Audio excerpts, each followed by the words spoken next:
Hey everyone, Tony Winston here for Jazz Piano College. I had a request to do a couple of Stevie Wonder songs, so I'm going to do some short videos on them and just point out a few things that I thought were really interesting or cool about these songs.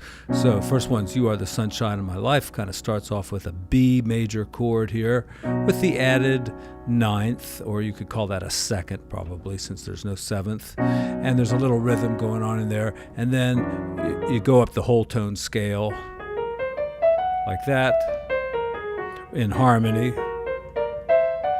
and back to the chord there. And let's just run through the chords real quickly. We start with a kind of a thick sounding B major chord, and the next chord is F sharp with an E in the bass. And then got a D sharp minor, and then this is a really interesting chord right here. You could call this an A flat seventh with a 13 and a flat 9, and it would be a perfect candidate for a diminished scale. But I don't really hear the seventh when I hear Stevie play this song. So it's really just kind of like an F over an A flat.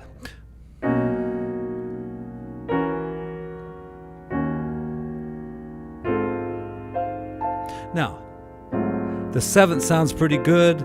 And, if you're going to do like a rootless voicing, and I'm going to go over some rootless voicings here in a minute, this would be a good choice. But like I said, the seventh doesn't sound to me like it's there. It could be there, but I don't hear it. And then you've got this nice diminished scale that you could use. I think, though, if I was soloing over this song, when I got to that part, I would just tend to stick with kind of like an F triad. And make it have a little chromatic connection someplace, like right from there. Or you could have that be the chromatic connection right there.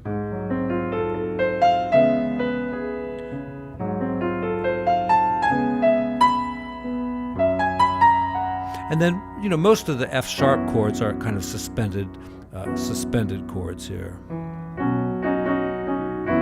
which would be kind of like an E over an F sharp. Or, hey, how about B sus over F sharp, which really makes it an F sharp sus.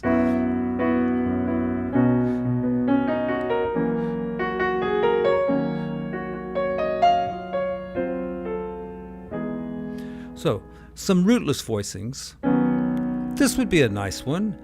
And then you could do the F sharp over E, which would be a nice way to voice that. And just not a rootless voicing, just a D sharp minor seventh. And then here we go.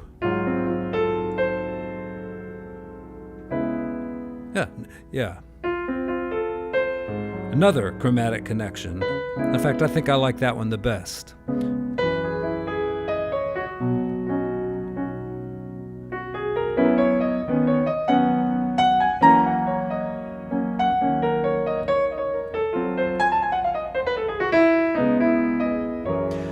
Now, I use the diminished scale there, and I think it sounds fine. I would go ahead and do it. You could put a rootless voicing in like this. And if you're learning the diminished scale, this is a great place to put it in and try it out. I'm also going to take a look at the song real quickly in the key of C also. All right, now we get to the bridge. You must have known that I was lonely. Just back and forth between a B and a F sharp sus. And then, now this is something really interesting. Goes to this chord. This is a B flat, we call it A sharp, minor 7 flat 5. I don't quite hear an altered chord here, but when you have a minor 7 flat 5 going to the dominant chord, you expect it to go to minor. A typical jazz setup, for a minor 2-5-1 is that minor 7 flat 5 to like an altered chord to a minor chord. But Stevie doesn't do that because Stevie's a musical genius. So he goes to the major chord. And then he sets up a 2-5-1 without, now this one's not a minor 7 flat 5. And this one, you know, typically wants to go to a major chord, but Stevie doesn't do that. Stevie goes to a minor chord. And, you know, has that little chromatic motion there on the A flat minor. And so,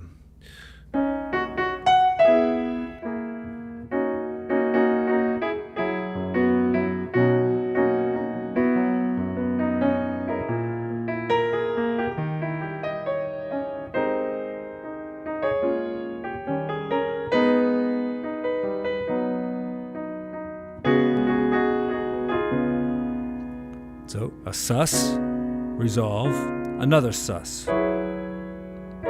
And at some point in the song, he modulates to key of C. And so let me run over it real quickly in the key of C. I'll just talk about the exact same things. We're going to a G with an F in the bass. Then you only really have to change the bass note there. And look at the chromatic motion here. So you're going from there to there. The diminished scale if you want to use it. That one.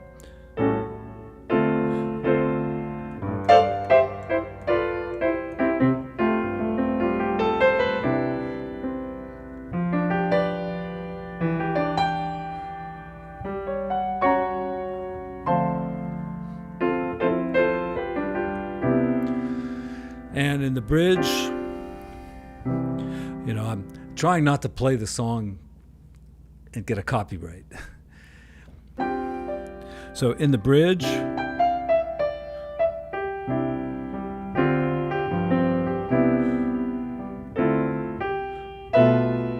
yeah. Now, this is actually a rootless voicing for B minor 7 flat 5. And I call it rootless. It's not really rootless because it's got the B in it. But it's one of these shapes that could be a G7. It could be like a D minor 6-9. It could be a lot of different chords. Could be a, you know, an altered D flat chord. But we're using it as B minor 7 flat 5. It's just like this. The inversion is here. That's a good way to do it. And then you can kind of just stay on it and change to E and to A major. Then I guess it's a 2-5-1. It might just go to the E7. No, I think it goes to a B there.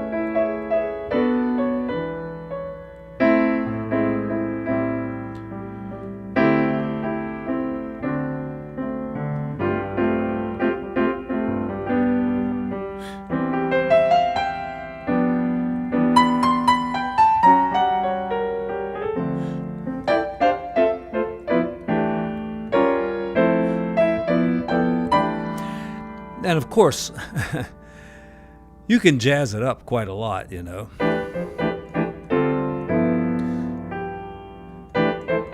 In fact, you could go to the 4 chord like that. And a lot of people play it that way too, you know. I just think, you know, it's nice to stay true to the original chord there. It sounds better really than going to a